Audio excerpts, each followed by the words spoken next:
Olá, galera, sejam muito bem-vindos à nossa revisão de inglês voltado para a prova da EA. Selecionei para vocês aqui alguns assuntos que são chave e que caem em praticamente toda a prova da EA.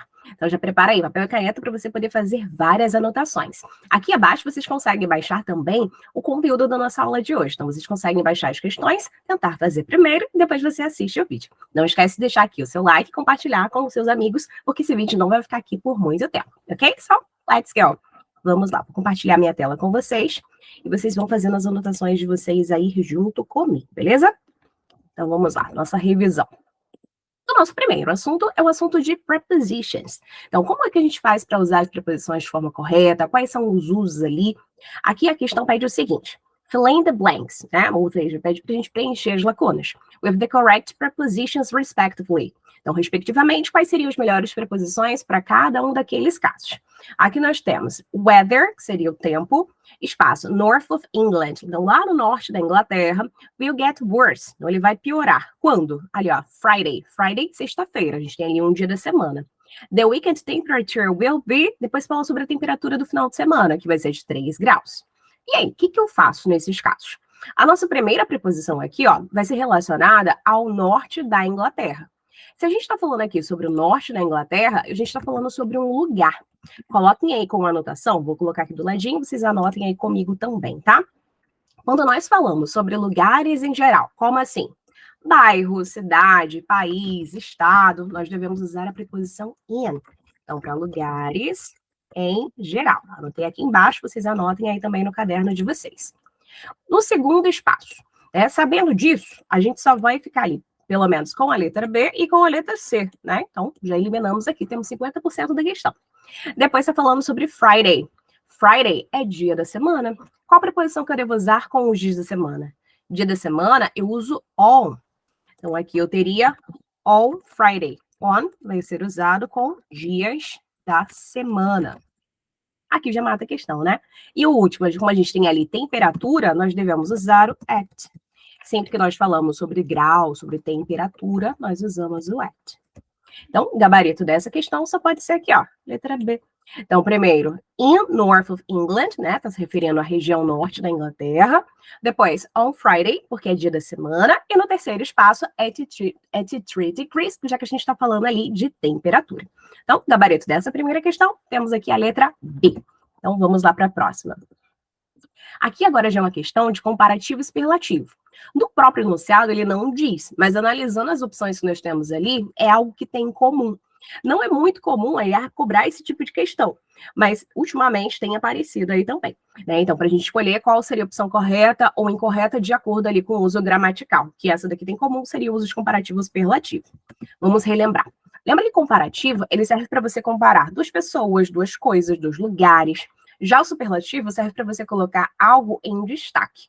Então, tipo, o maior da sala, né? O melhor do mundo, o maior dos planetas. É nesse sentido. E aqui a gente tem umas regrinhas. Vou colocar aqui embaixo para nós recordarmos, anotem aí também. Quando nós falamos de comparativo, aqui ó, comparativo de superioridade especialmente, a gente vai adicionar as palavras o ER, se a gente tiver ali um adjetivo menor, né? Aqueles adjetivos com uma sílaba só. O IR para aqueles terminados em Y, e o more para os adjetivos mais longos, aqueles acima de 2, 3 sílabas, né? Mais ou menos ali mais de 7, 8, 9, 10 letras, você vai usar o more. Já o superlativo, que é aquele que serve para você destacar alguma coisa.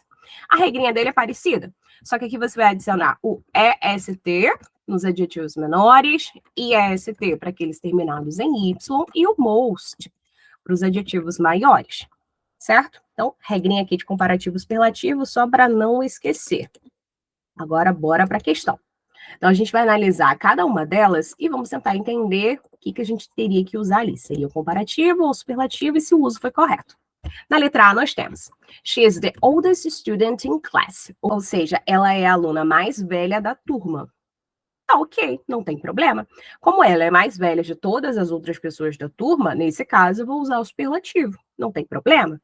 Na letra B, nós temos my English homework was not complicated. Né? Diz ali que minha tarefa de inglês, no exercício de casos de inglês, não era complicado. Também não tem grandes problemas. Na letra C, he wants to buy a bigger house for his family. Ele quer comprar uma casa maior para a família dele. Repara que aqui a gente tem um uso de comparativo, né? E é comparativo de superioridade. Aqui a gente tem uma comparação implícita. Tem muita gente que pensa que aquele than, que costuma ser usado aqui dentro do comparativo, é obrigatório, mas não é. Quando ele diz que ele quer comprar uma casa maior para a família dele, ele quer comprar uma casa maior do que a casa que ele provavelmente já tem. Então, por isso que é implícito. Tá ok. E a letra D, that black car is most expensive than the green one. Aqui está comparando dois carros. Então, aquele carro preto, ele é mais caro do que o carro verde. Se é uma comparação, eu não posso usar superlativo. Então, o certo aqui seria is more expensive e não most expensive, né? Esse most aqui está errado, que seria um exemplo de superlativo. Então, o gabarito da questão, letra D de dado. Como eu estava pedindo a errada só pode ser essa. Vamos para a próxima. Agora temos aqui uma questão de advérbios. Foi dada uma frase que foi retirada do texto, está ali acima, e ele pede o seguinte: choose the alternative that best replaces. Toda vez que aparece isso aqui, ó, a palavra replace tem a ver com substituir. Então, qual daquelas palavras a gente poderia substituir? A palavra em negrito que está lá em cima, né? Ali, ó, without changing the meaning. Então, sem mudar o significado do advérbio. A palavra que nós temos aqui em destaque é sometimes. Sometimes é um advérbio de frequência e significa às vezes. E aí, qual dessas opções também teria o mesmo sentido? Ali a gente tem never, frequently, many times e occasionally. O mais próximo aqui do sometimes vai ser a letra D de dado, que é occasionally, que na verdade significa ocasionalmente, né? Então, sometimes, às vezes, ocasionalmente são os mais próximos. Na letra A, never, nunca. A letra B, frequently, frequentemente. A letra C, many times, muitas vezes. Então, o mais próximo dele só pode ser aqui a letra D de dado. Vamos para o próximo. Questão agora de voz ativa e voz passiva. Primeira coisa, gente, em inglês, quando eles pedem, por exemplo, questões, né? Marca a sentença com a voz passiva. A gente tem ali duas coisas que são obrigatórias em qualquer frase na voz passiva, que são o verbo to be mais o verbo no particípio passado. Ó, exemplo simples. Mona Lisa was painted by Da Vinci. Quer dizer que a Mona Lisa, ela foi pintada por Da Vinci. Esse seria um exemplo de voz passiva. Só que aqui eles pedem outra coisa. Aqui eles pedem, na verdade, para a gente transformar para a voz ativa. Então, fazer um movimento contrário. A frase é essa aqui, ó. A 78-year-old man died after he had been punched by a driver. Então, fala sobre um homem de 78 anos que ele morreu, né, depois de ter sido atingido por um motorista. Ele morreu atropelado nesse caso. Ali estava pedindo para a gente reescrever essa frase usando a voz ativa. E como que eu faço isso? Vou passar aqui para vocês 3 passos de como você pode fazer isso de um jeito mais fácil, tá? Então, o nosso primeiro passo.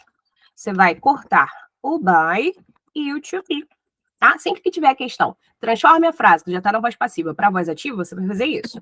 Segundo passo, você vai inverter a sentença. O que é sujeito vira objeto, que objeto vai virar sujeito. Então, você vai inverter a ordem da frase. E, por último, você vai manter o mesmo tempo do to be. Como assim? Se o seu verbo to be tem ali, ó, por exemplo, was eu sei que é passado, então sua frase também estará no passado. Se eu tenho lá is é presente, então eu sei que minha frase também estará no presente. Ah, então se eu tenho lá o will be, é futuro, então eu sei que vai estar no futuro. Então vamos analisar a frase que nós temos aqui. Então fala sobre esse homem que ele morreu depois de ter sido atingido, certo? Aqui eles já deram até o iniciozinho da frase, ó. Então, a 78-year-old man died after a driver. Ó, corta o by, primeiro passo. Corta o to be, que nesse caso aqui é o been, que está no particípio. E inverte. E mantém o mesmo tempo verbal. Had been punched está no past perfect. Então, a sua frase também precisa estar necessariamente no past perfect. Então, o gabarito dessa só pode ser aqui, ó, letra B de bola. Então, a 78-year-old man died after a driver had punctured. Né? Então, depois ele ter sido atacado, depois de ele sido, né, atropelado. Então, corta o by, corta o been, inverte, mantém o mesmo tempo. O mesmo tempo verbal aqui seria o past perfect, então sua frase também continua no past perfect. Vamos para a próxima. Questão agora de prefixos e sufixos. E aqui ele pede o seguinte. When forming an opposite, ou seja, está pedindo aqui o oposto, né? Então, algo que é contrário. The word that uses the same prefix. Então, ele está pedindo aqui uma palavra que tenha o mesmo prefixo da palavra sublinhada, estava dentro do texto, já deixei aqui separado para a gente, ó. A palavra unlikely significa improvável. E esse prefixo un é um prefixo de negação. E ele pede aqui para a gente marcar uma outra palavra que também tem um prefixo de negação da mesma forma. E aí, qual seria dessas palavras? A gente tem ali legal, possible, common e probable. O gabarito dessa questão só pode ser a letra C. Common. O contrário de common seria uncommon. Então, eu posso acrescentar também esse prefixo ali na frente da palavra. Os outros, como que ficariam? Aqui na letra A, nós teríamos illegal, que seria ilegal. Na letra B, impossible, que é impossível. E a letra D, improbable, que é improvável. Ultimamente, a IAR tem cobrado questões de prefixos e sufixos, principalmente os opostos. Então, é bom que vocês estudem eles. Então, quais são ali que a gente pode colocar na frente de cada uma das palavras? Lembrando que aqui você não tem uma regra única para isso. Então, você precisa estudar ali alguns exemplos de palavras que vão assumir cada um desses prefixos. Tudo bem? Vamos lá para o próximo. Choose the alternative in a way with possible antonyms. Então, agora está pedindo antônimo, ó. É o contrário dos adjetivos que estão aqui abaixo. Os adjetivos são awesome, que significa legal, e close, que como adjetivo pode significar perto, né? Ele pode ser também como verbo, o verbo fechar, mas nesse sentido aqui seria adjetivo. Então, adjetivo, perto. Dessas opções, qual seria o contrário ali dos dois? Na letra A, nós temos unimpressive, depois distant. Na letra B, extraordinary e young. A letra C, phenomenal e foreign. E a letra D, rare e intimate. Então, o contrário ali de awesome e close só pode ser aqui, ó, a letra A. Unimpressive seria algo que não é impressionante, algo que não é incrível. E distant é distante, né? Então, perto, longe. Na letra B, extraordinary, extraordinário mesmo. E young é jovem. Jovem não tem nada a ver, né? E extraordinary seria ali próximo do awesome. A letra C, phenomenal, fenomenal, é igual ao português, né? Uma palavra transparente. Foreign seria estrangeiro. A letra D, rare, raro. E intimate seria algo íntimo. Vamos para a próxima. Nossa penúltima questão. Nós temos aqui questão de tempos verbais. Ó, interessante. Select the alternative that best completes the dialogue below. Então, tá pedindo para a gente escolher qual seria a melhor alternativa para a gente poder completar ali as lacunas. Cuidado, gente. Toda vez que você tem ali questões com tempos verbais, é necessário que você observe quais são os advérbios que eles são dados ali. Então, advérbio de frequência, advérbio de tempo, quais são os marcadores, porque eles são o seu gabarito. São eles que vão dar a sua resposta. Por exemplo, na primeira sentença, a gente tem aqui, ó, como algo importante, esse last Sunday, que seria domingo passado. Já na segunda lacuna, a palavra importante aqui, ó, seria o for, que é esse por ou a. Quando você fala ali, ó, de last Sunday, domingo passado. Domingo passado é uma coisa que já acabou, já foi finalizada. Se é uma coisa que já acabou, você vai usar o quê? Você vai usar o simple past, que é o passado simples, ou você vai usar o present perfect? Quando nós temos um tempo que é concluído, anotem aí, tá? Tempo concluído, você sabe exatamente quando aconteceu. Você tem um tempo aqui, ó, que é determinado. Nós devemos usar o simple past. Então, toda vez que você sabe exatamente quando aconteceu, você vai usar o simple past. Sabendo disso, você só posso ter ou a letra A ou a letra B. Na segunda lacuna, a gente tem aqui o for, que ele vai indicar a duração. Então, há quanto tempo isso acontece? Então, acontece há anos. Quando a gente fala de um tempo que não é determinado, que você não sabe quando acabou, você pode saber até quando começou, mas quando acabou você não sabe nunca. Então, aqui, ó, o tempo que é indeterminado, você vai ter aqui a presença do present perfect, que é o presente perfeito, aquele que começou no passado e continua até agora, né? Ou interfere no presente de alguma forma. E aí, vai ser a letra A ou a letra B? Lembra que no present perfect eu vou ter ali a presença do sujeito, mais o have ou has e o verbo no particípio. Se eu preciso ter o verbo no particípio, o gabarito dessa questão só pode ser a letra B. Então, haven't seen. Então, no primeiro, I saw Mary last Sunday, quer dizer que eu vi a Mary, né? Eu a vi no domingo passado. Aí, no segundo, ele diz que, eu não a vejo há muitos anos, né? Então, realmente, eu não vi ela muitos anos atrás, eu continuo não a vendo. Então, I haven't seen for years, certo? Então, gabarito dessa questão, letra B de bola. E antes da gente seguir, tem aqui um convite para vocês. Tá chegando o meu aulão, Gabaritando em Inglês na EAR, que vai acontecer lá no dia 11/7, às 19h30, com a resolução de 100 questões. Assim como essas que a gente fez aqui, teremos lá muitas outras questões, inclusive inéditas aí, voltadas para a prova da EAR. Agora vamos lá para a nossa última questão, que é a questão agora sobre pronomes, especialmente aqui pronome reflexivo. Lembra que pronome reflexivo vai ter aquela terminação em self. Então, nós vamos ter o self, se for singular, aqui, ó, terminação em self no singular, e terminação em selves, se for plural. O que equivale a eu mesmo, você mesmo, ele mesmo, nós mesmos, né? Observação.